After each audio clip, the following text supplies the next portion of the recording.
नमस्कार भक्तजनों, जनमित्रों में आपका स्वागत है जो कि हमेशा आपकी सेवा के लिए। तो आपके लिए बहुत इंपॉर्टेंट इन्फॉर्मेशन जेई एडवांस जो देने जा रहे हैं 2025 के लिए, तो उनके लिए जो है एलिजिबिलिटी क्राइटेरिया ऑलरेडी आ चुका है और आप 2025 के लिए एलिजिबल है कि नहीं चेकआउट कर सकते हैं। तो यहाँ पे क्या क्या रूल्स में बदलाव आए हैं उसके बारे में डिस्कशन करेंगे। उसके साथ साथ और एक चीज़ का बदलाव आया है जो मैं at the end of the video बताऊंगा, तो वीडियो को एंड तक ज़रूर देखना ताकि आप लोगों को पता चले कि जो है जेई एडवांस 2025 के एलिजिबिलिटी क्राइटेरिया क्या है, आप क्या उसको मीटअप करते हैं, क्या आप जो है जेई एडवांस 2025 के लिए एलिजिबल है कि नहीं। तो चलिए शुरू करते हैं। तो जो नया है चैनल में डेफिनेटली सब्सक्राइब करना, कुछ इस तरीके का अपडेट आपको मिलता रहता है इसी चैनल में। तो अगर मैं बात करूं तो 2025 joint entrance examination advance 2025 IIT Kanpur conduct करवाने वाला है और यहाँ पे आपको नोटिफिकेशन आ गया है, लेकिन अभी भी कोई भी इंपॉर्टेंट डेट्स वगैरह अनाउंस नहीं किए गए हैं। अगर आप जाएंगे जॉइंट एंट्रेंस एग्जामिनेशन एडवांस जो कि है आईआईटी कानपुर इस बार कंडक्ट करवा रहा है, तो आपको यहाँ पे कोई भी इन्फॉर्मेशन अपडेटेड नहीं मिलेंगे। ओनली ये जो इन्होंने एग्जामिनेशन सेक्शन पे जाएंगे वे एलिजिबिलिटी क्राइटेरिया पे इन्होंने एलिजिबिलिटी क्राइटेरिया दे दिए हैं। तो आपको यहाँ पे जो है क्राइटेरिया A1 से लेकर A4 तक जो है फुलफिल करना पड़ेगा, तब जाके आप ये एडवांस 2025 के लिए एलिजिबल माना जाएंगे।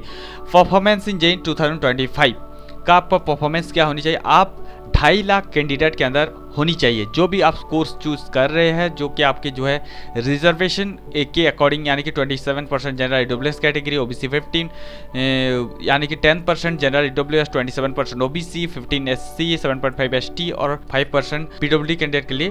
तो यहाँ पे जो टेबल शो किए गए हैं अप्रोक्सीमेटली आपको जो है अगर इसमें पार्टिसिपेट करना है तो इसी रैंक के अंदर आपकी होनी चाहिए अकॉर्डिंग टू आपकी कैटेगरी।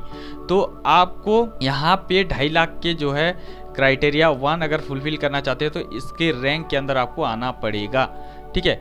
तो यहाँ पे हर एक कैटेगरी वाइज आपको डिस्ट्रीब्यूशन दिए गए हैं। तो अप्रोक्सीमेटली आपका जो है नंबर ऑफ टॉप कैंडिडेट इतने जो है होनी चाहिए 1,01,250 आपके ओपन और ओपन पीडब्ल्यूडी मिलाकर, जनरल ईडब्ल्यूएस और ईडब्ल्यूएस पीडब्ल्यूडी मिलाकर 25,000, ओबीसी नॉन क्रीमिलियर और ओबीसी नॉन क्रीमिलियर पीडब्ल्यूडी मिलाकर 67,500, एससी कैटेगरी 37,500, एसटी कैटेगरी 18,750 आपको होनी चाहिए। इतने सारे कैंडिडेट को आपको जो है एलिजिबिलिटी के लिए माने जाएंगे।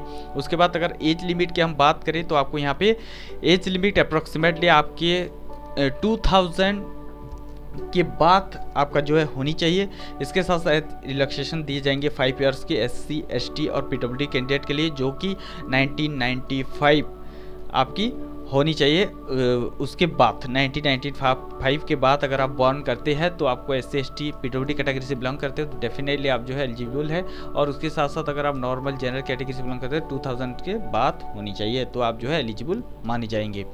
तो ये था पूरे के पूरे आपके एलिजिबिलिटी क्राइटेरिया एज लिमिट। अगर हम अटेम्प्ट्स की बात करें तो इस बार थोड़े से इस चीज़ को मैं बताने वाला था कि जो ये आपके इस बार बढ़ा दिए गए हैं कि जो 2 कंसेक्यूटिव ईयर में 3 अटेम्प्ट्स देने पड़ते थे, अभी 3 कंसेक्यूटिव ईयर में 3 अटेम्प्ट्स आपको थोड़ा सा बढ़ा दिया गया है। अब अगर मैं बात करूँ जो अपेयर करेंगे 12th examination, a candidate should have appeared for a class XI examination for the first time either 2023, 24, 25 with physics, chemistry, mathematics compulsory subject. Candidate who had appeared in class XI आपके 2022 और earlier are not eligible.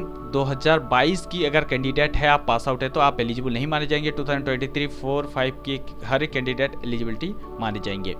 उसके बाद आपका कोई भी board होनी चाहिए, आपको यहाँ पे दिए गए हैं, मेंशन किए गए हैं।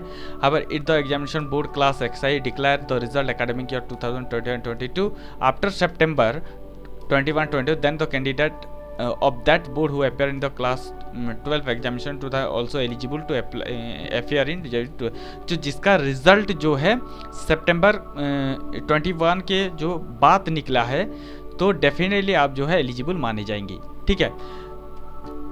provided they meet all the eligibility criteria in case of the examination board declare the result academic before September, particularly candidate withheld whatever reason the candidate will not be eligible। अगर सितंबर 21 से पहले अगर result निकला है तो आप eligible नहीं माने जाएंगे। ये था पूरे के पूरे आपके एलिजिबिलिटी क्राइटेरिया। आप अगर अर्लियर एडमिशन एट IIT की अगर हम देखें तो आपको यहाँ पे देखिए कोई भी कैंडिडेट प्रीवियसली एडमिशन नहीं लेनी चाहिए आईआईटी के अंदर अगर किसी भी तरीके का आपका जो 2024 में एलिजिबिलिटी क्राइटेरिया आपका नहीं है, रिजेक्ट कर देंगे, तो आप 2025 के लिए एलिजिबल नहीं होंगे। Candidate who have been admitted to a preparatory course of any IIT first time 2020 में, तो वो एलिजिबल है। और the candidate who were allocated is seat in IIT through JoSAA but did not report online, कोई भी online report नहीं किए थे, उसके बाद विड्रॉ ले लिए थे, सीट कैंसिल हो गया था, वो सारी बच्चे आप जो है जेईई 2025 एडवांस के लिए एलिजिबल होंगे। उसके साथ साथ क्राइटेरिया 1 से लेकर क्राइटेरिया 4 के अंदर आप सारे को फिलअप करते हैं, डेफिनेटली आप लोग एलिजिबिलिटी क्राइटेरिया को मीटअप करते हैं, आप 2025 के लिए एलिजिबल है। तो ये था इंपॉर्टेंट इन्फॉर्मेशन जेईई एडवांस की तरफ से। तो ऐसे ही इन्फॉर्मेशन के लिए हमारे चैनल जनरल मित्र को फॉलो करते रहिए और हमारे साथ जुड़ने के लिए दिल की गहराई से प्रेमपूर्वक धन्यवाद।